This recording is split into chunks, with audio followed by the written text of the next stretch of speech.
Praise the Lord. இன்றைக்கான வசனம், உம்முடைய துவக்கம் அற்பமாய் இருந்தாலும் உம்முடைய முடிவு சம்பூர்ணமாய் இருக்கும். வேதம் நம்மளை பார்த்து சொல்ற விஷயம், உன் வாழ்க்கையின் துவக்கம் அற்பமாய் இருந்தாலும் முடிவு சம்பூர்ணமாய் இருக்கும் அப்படின்னு சொல்லுது. துவக்கம் அற்பமாக தான் தெரியும், வாழ்க்கையின் துவக்கம். அதுவும் கிறிஸ்தவ பிள்ளைகளுடைய வாழ்க்கையின் துவக்கம் ரொம்ப அற்பமாக தெரியும். ஒரு சொந்த வீடு இருக்காது, சொந்த நிலம் இருக்காது, ஒரு நிரந்தர வேலை இருக்காது. எப்போ பார்த்தாலும் எதுவானாலும் ஒரு பாடுகளின் மத்தியிலே கடந்து போகிற ஒரு வாழ்க்கையாக இருக்கலாம். ஆனால் இது துவக்கம்.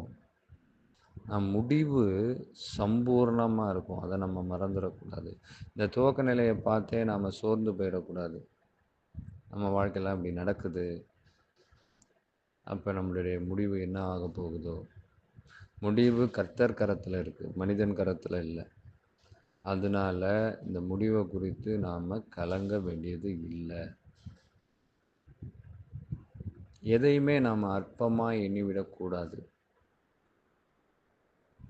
நம்ம மற்றவர்களோட பழகுறோம், பார்க்குறோம், பேசுகிறோம், அவங்கள நம்ம அற்பமாக எண்ணிடக்கூடாது. இவங்க இவ்வளோதான், அவங்க அவ்வளோதான், இவங்க இதுக்கு மேலே வளர முடியாது அப்படின்னு நினைக்கக்கூடாது. ஆண்டவர் நினைத்தால் அவர்களுடைய வாழ்க்கையின் முடிவில் அவர்கள் சம்பூர்ணமடைகிறவர்களாய், நம்மை விட மேலான இடத்திற்கு உயர்த்தப்படுகிறவர்களாய் கொண்டு போக முடியும். அற்பமாக எதையுமே நம்ம எண்ணக்கூடாது. ஆதாம் ஏவாள் அந்த பழத்தை, நன்மை தீமை அறியத்தக்க கனியை அற்பமாக எண்ணினாங்க. ஆண்டவர் முன்னாடியே சொன்னார், அதை நீங்கள் புசிக்காதீங்க, புசிக்கும் நாளிலே சாகவே சாவாய், மரணம் உண்டாகும் மனித குலத்துக்குன்னு சொன்னார். ஆனால் ஆதாம் ஏவாள் என்ன பண்ணாங்க? என்ன இது ஒரு பழந்தானே, இது ஒரு அற்ப காரியம், இதனால ஒரு மரணம் வரப்போதா அப்படின்னு நினச்சி தான் சாத்தானுடைய சூழ்ச்சிக்கு அகப்பட்டு அதை சாப்பிட்டாங்க. சாப்பிட்டதன் விளைவு என்னாச்சு?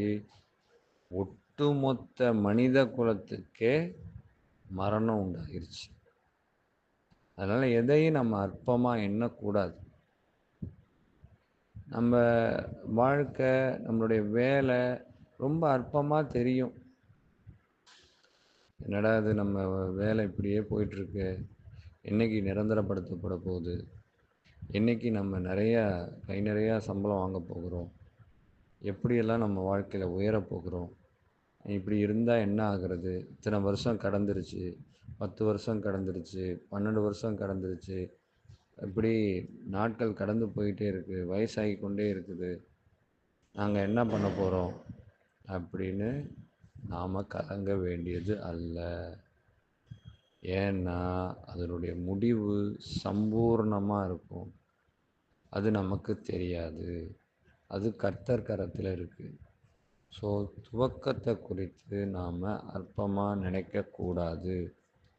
அதே மாதிரி தான் கற்பனைகளின் துவக்கம் அற்பமாக தான் ஆரம்பிச்சது, ஆனால் அதன் முடிவு ஆவிக்குரிய சம்பூர்ணமாக இருந்துச்சு. கிறிஸ்துவின் பிறப்பு அற்பமாக இருந்துச்சு. மாட்டு கொழுவத்தில் பிறந்தார், ஒரு ஏழை மகனாய் பிறந்தார். அவரோட முடிவு எப்படி இருக்குது?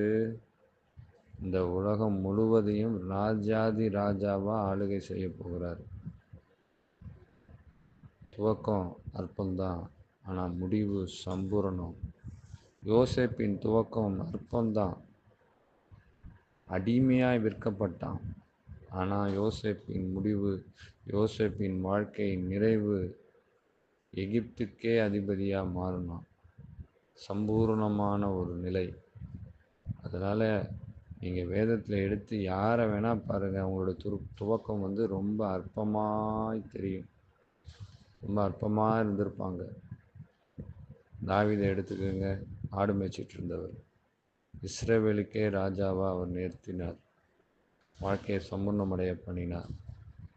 ஒவ்வொருவரையும் நீங்கள் பாருங்கள், எல்லாருக்குமே துவக்கம் அற்பமாக தான் இருக்கும். ஆனால் அவங்களுடைய வாழ்க்கையின் முடிவு சம்பூர்ணமாக இருக்கும். அதே போல் ஊழியம் செய்கிறவங்க, வாலிபர் ஊழியமாக இருக்கலாம், இல்லை ஆண்கள் ஊழியம், பெண்கள் ஊழியம், சுவிசேஷ ஊழியம், எந்த ஊழியமாக இருந்தாலும் சரி, அது அற்பமாக தான் இருக்கும். ஒருத்தர் வருவாங்க, 2 பேர் வருவாங்க, சில நேரம் யாருமே வரமாட்டாங்க, ஏற்றுக்கொள்ள மாட்டாங்க, உதாசீனப்படுத்துவாங்க, இப்படி பல விஷயங்களை செய்து கொண்டிருப்பாங்க. ஆனால் இங்கே உண்மையும் உத்தமமாக கர்த்தருக்கு முன்பாக, கர்த்தருக்கு பார்வைக்கு முன்பாக நீங்கள் உண்மையும் உத்தமமாக ஊழியம் செய்யும்போது உங்களுடைய துவக்கம் அற்பமானதாய்த்தான் இருக்கும். ஆனால் முடிவு திரளான ஆத்துமாக்களை ஆண்டவர் உங்கள் மூலமாக அறுவடை செய்ய போகிறார். அது சம்பூரணமாக இருக்கும். அதனால் உண்மை உத்தமமாக ஊழியம் செய்கிறவங்க இதை குறித்து சிந்திக்க வேண்டியதில்லை, சோர்ந்து போக வேண்டியதில்லை. ஆனால் சாத்தான் பல நேரங்களில் நமக்கு சோதனைகளையும் இப்படிப்பட்ட குழப்பங்களையும் கொண்டு வருவான். ஆனால் அதற்கு நாம் இடம் கொடுக்கக்கூடாது. நாம் உண்மையும் உத்தமமாக எந்த அளவுக்கு ஆண்டவர் சொல்கிற வார்த்தையை கேட்டு நடக்கிறோமோ அதனுடைய முடிவு மிகவும் சம்பூர்ணமாய் அமையும். அதே போல் தான் நம்மளுடைய ஆவிக்குரிய வாழ்க்கையும். ஆரம்ப நிலை வேணால் அற்பமாக இருக்கலாம், ஒரு வேதத்தை கூட சரியானபடி வாசிக்க முடியாதபடி இருக்கலாம், வேதத்தை தியானிக்க முடியாதபடி இருக்கலாம், ஆண்டவரோட நல்ல உறவாட முடியாதபடி இருக்கலாம், இன்னும் ஆண்டவர் சமூகத்தில் அதிக நேரம் காத்திருக்க முடியாதபடி இருக்கலாம்,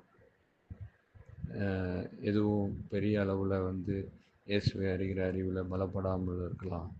ஆனால் முடிவோ, நல்ல போராட்டத்தை போராடினேன், ஓட்டத்தை முடித்தேன், விசுவாசத்தை காத்து கொண்டேன் என்கிறது போல அப்படி ஒரு முடிவை, சம்பூர்ணமான முடிவை ஆண்டவர் ஒவ்வொருவருக்கும் வைத்திருக்கிறார்.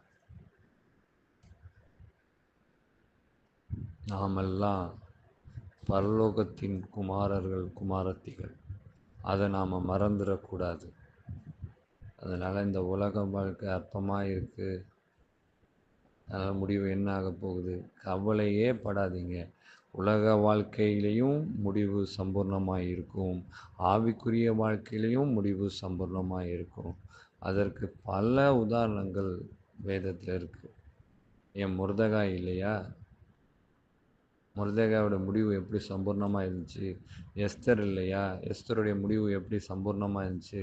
ரூத்து இல்லையா, ரூத்தோட முடிவு எப்படி சம்பூர்ணமாக இருந்துச்சு. ஒவ்வொருவரையும் நீங்கள் ஆராய்ந்து அறிந்து பாருங்கள். இந்த கிறிஸ்தவம் இல்லையா, வெறும் 12 பேரால் ஆரம்பிக்கப்பட்ட இந்த ஊழியம், புதிய ஏற்பாட்டில் மட்டும் சொல்கிறேன், இந்த ஊழியம் 12 120 ஆச்சு, 120 அப்படியே 3000 ஆச்சு, 3000 5000 ஆச்சு, பெருகி பெருகி பெருகி பெருகி இன்னைக்கு உலகம் முழுவதும் இன்னைக்கு சம்பூர்ணம் அடைந்து கொண்டிருக்கிறது. இதை விட வேற என்ன வேணும், வேற என்ன ஒரு சாட்சி வேணும்.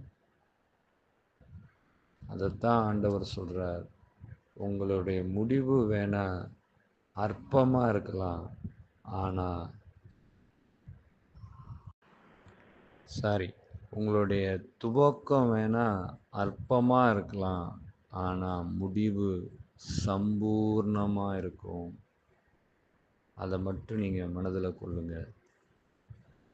எதை குறித்தும் நீங்கள் யோசிக்காதீங்க, சிந்திக்காதீங்க, அதுக்கு நேரத்தையே ஒதுக்காதீங்க. ஆனால் சாத்தான் பல நேரங்களில் அதை நமக்கு திரும்ப திரும்ப திரும்ப கொண்டு வந்து நம்மளுடைய வாழ்க்கையில் நம்மளுடைய நோக்கத்தை, நம்மளுடைய கோலை அவன் சிதறடிக்க பார்ப்பான், வழிவிலக செய்ய பார்ப்பான். அதனால் நம்ம கவனமாக இருக்கணும். முடிவு எப்பொழுதுமே சம்பூர்ணமாகத்தான் இருக்கும். சம்பூர்ணமாகத்தான் ஆண்டவர் நடத்துவார். காதுள்ளவர்கள் கேட்க கடவர்கள். ஆமென்.